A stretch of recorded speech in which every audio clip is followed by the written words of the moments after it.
ನಮಸ್ಕಾರ ಕರ್ನಾಟಕ. ಇವತ್ತಿನ first promo ಬಗ್ಗೆ ಮಾತಾಡೋಣ ಬಾ ಗುರು. ಏನ್ ಗುರು, ಸೈಲೆಂಟ್ ಆಗಿ ಸೈಡಲ್ಲಿದ್ದ ಧನ್ರಾಜ್ ಅವರು ಫುಲ್ ವೈಲೆಂಟ್ ಆಗ್ಬಿಟ್ಟವ್ರೆ. ಅದು ಏನಪ್ಪ ಅಂದ್ರೆ ಲಾಯರ್ ಜಗಣ್ಣನ ಮೇಲೆ ಫುಲ್ಲು ರೊಚ್ಕೆದ್ಬಿಟ್ಟು ಇವತ್ತು ಬೆವ್ರೆ ಇಳಿಸ್ಬಿಟ್ಟಿದ್ದಾರೆ ಲಾಯರ್ ಜಗಣ್ಣಂಗೆ ಅಂತಾನೆ ಹೇಳ್ಬೋದು.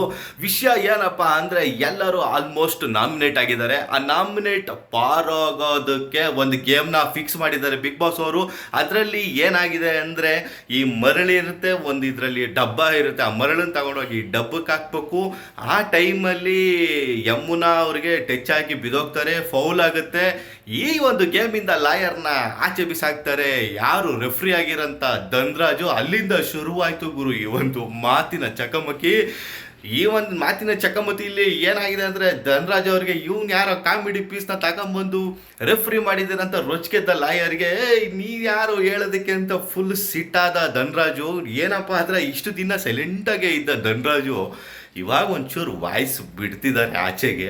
ಇದೇ ಥರ ಇರಬೇಕು ಗುರು. ಯಾವಾಗಲೂ ಫೋಕಸ್ ಆಗಿರಬೇಕು, ಕ್ಯಾಮ್ರಾ ಮುಂದೆ ಕಾಣಿಸ್ತಾ ಇರಬೇಕು, ಜನಗಳಿಗೆ ಹತ್ರ ಆಗಬೇಕು. ಆಗ್ಲೇ ಒಂದು ಮಜಾ. ಅದು ಈ ಒಂದು ಗೇಮ್ ಏನಿದೆ, ಈ ಒಂದು ಪ್ರೋಮೋ ಕೂಡ ಈ ಜಗಳದಲ್ಲೇ ಒಂದು ಕಾಮಿಡಿ ಇದೆ ಅಂತಲೇ ಹೇಳ್ಬೋದು. ಇದು ಜನಗಳಿಗೆ ಎಕ್ಸ್ಪೆಕ್ಟೇಷನ್ ಜಾಸ್ತಿ ಇರುತ್ತೆ.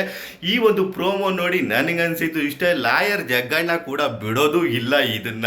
ಮುಂದೆ ಒಂದು ದಿನ ಇದಕ್ಕೊಂದು ಆ್ಯಪ್ ಇಡ್ತಾರೆ ಧನ್ರಾಜ್ ಅವ್ರಿಗೆ. ಅದು ಜಾಸ್ತಿ ದಿವಸ ಏನಿರಲ್ಲ, ಇನ್ನು 3ನೇ ದಿವಸ ಅಲ್ವಾ ಗುರು. ಸಿಕ್ಕಾಪಟ್ಟೆ ಇದು ಇನ್ನೂ ಜರ್ನಿ ಇದೆ. ನೋಡೋಣ ಮುಂದಕ್ಕೆ ಏನಾಗುತ್ತೆ ಅಂತ. ಒಟ್ಟಿನಲ್ಲಿ ಅಲ್ಟಿ ಆಗಿತ್ತು ಇವತ್ತಿನ ಪ್ರೋಮೋ ಬಂದು.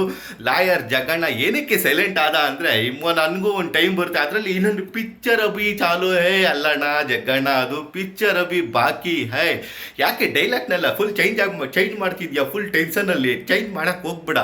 ನೀನಿದ್ರೆ ಬಿಗ್ ಬಾಸ್ಗೊಂದು ಕಳೆ ಜಗಣ್ಣ, ತಲೆ ಕೆಡ್ಸ್ಕೊಳಕ್ಕೆ ಹೋಗ್ಬೇಡ. ಅಲ್ಲೂ ಇಲ್ಲೂ ಇರ್ತೀಯಾ, ಒಳ್ಳೆ ಮಜಾ ಕೊಡ್ತಿದ್ಯಾ ಒಟ್ಟಿನಲ್ಲಿ. ಮತ್ತೆ ಸ್ನೇಹಿತರೆ, ಈ ಒಂದು ಪ್ರೋಮೋ ನೋಡಿ ನಿಮಗೇನು ಅನ್ನಿಸ್ತು ಅದನ್ನು ಕಾಮೆಂಟ್ ಬಾಕ್ಸಲ್ಲಿ ಕಾಮೆಂಟ್ ಮಾಡಿ. ಆದಷ್ಟು ಈ ಒಂದು ವಿಡಿಯೋನ ಶೇರ್ ಮಾಡಿ. ನಮಸ್ಕಾರ.